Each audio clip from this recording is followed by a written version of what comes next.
आज देश का हृदय रोजगार की संजीवनी इंदौर शहर में 70वें प्रवासी सम्मेलन में दुबई से आए मेहमान ने वक्त निकालकर विश्व परिषद इंदौर के खजराना में स्थित महान सूफी संत सैयदना नाहा शाह वली विधानसभा क्षेत्र 5 में पहुंच के दरगाह पर फूल चादर पेश कर ईश्वर से सुकून, शांति, अमन, भाईचारा और पूरे भारत और मध्य प्रदेश इंदौर विश्व के लिए दुआ की है। अमान हैदर अली ने मध्य प्रदेश सरकार, इंदौर वासियों की और केंद्र सरकार की खूब तारीफ की है। आपने बताया कि जब हमारा भाई विदेश में मिलता है तो हमें अपने प्यारे वतन भारत की मिट्टी की खुशबू आने लगती है। यहाँ की चैन, सुकून, राहत देने वाली आबो हवा याद आती है और आंखों में आंसू आ जाते हैं। भारत की एकता, भारत की शांति, भारत दुनिया के अंदर एक विश्व गुरु बनकर उभरा है और भारत के अंदर बिजनेस करने के बहुत ही बेहतरीन इंतजाम है।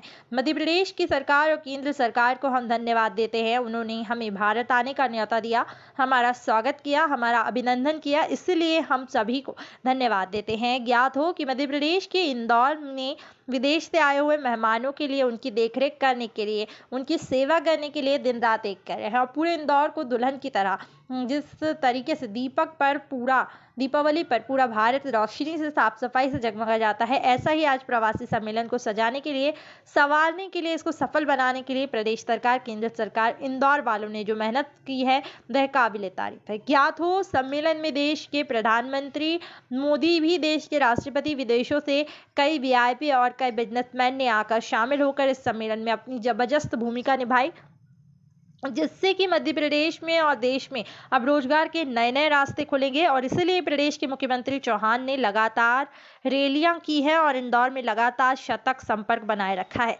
जिसकी चर्चा पूरे मध्य प्रदेश में और पूरे देश में और पूरे विश्व में की जा रही है।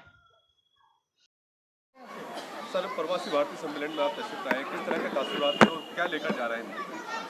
देखिए, अपने जो प्रवासी भारतीय हैं उन्हें अपनी मिट्टी से जुड़ने का मौका मिल रहा है और ये गवर्नमेंट ऑफ इंडिया का एक अच्छा इनिशिएटिव है।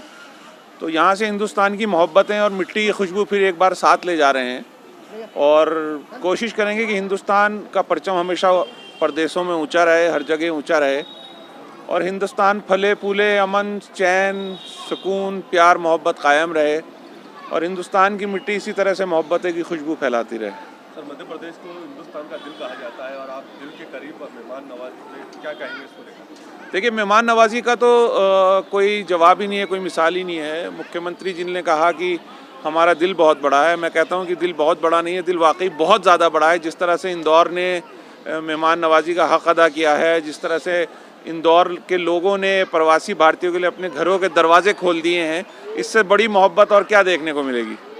हिंदुस्तान को लेकर जिस तरह के नज़रिया बैनुल अक़वामी मुल्कों में देखा जा रहा है, क्या वो अब इस प्रवासी भारतीय सम्मेलन के बाद कुछ नज़रिया तब्दील होगा? सर, नज़रिया हमेशा से हिंदुस्तान को मोहब्बतों का मुल्क कहा जाता है, मेहमान नवाज मुल्क कहा जाता है। हमारे यहाँ अतिथि देवो भवा है और हम इतना बाहर रहते हैं। मैं खुद बाहर बहुत ज़्यादा, मेरा बाहर मुल्कों में आना जाना रहता है। तो हिंदुस्तान की मोहब्बत का तो पूरी दुनिया कायल है, हिंदुस्तान की मेहमान नवाजी की पूरी दुनिया कायल है। जब पहली बार आप बैरून मुल्क में कदम रखा होगा और जब लौटे तो इस दरमियान किस तरह की आपकी रूहानी कैफियत रही? देखिए, जब रूहानी कैफियत की तो बात यह है कि हिंदुस्तान एक मुल्क नहीं है, माँ है और बच्चा माँ की गोद से बाहर जाए और फिर वापस आए तो माँ का एहसास तो कभी ख़त्म ही नहीं होता। हमें तो ऐसा ही लगता है कि हम माँ की गोद से बाहर गए थे, हम फिर माँ की गोद में वापस आ गए। तो माँ का जो गोद है सर, वो कितनी आप मिस करते हैं जब बैरून मुल्क में रहते हैं?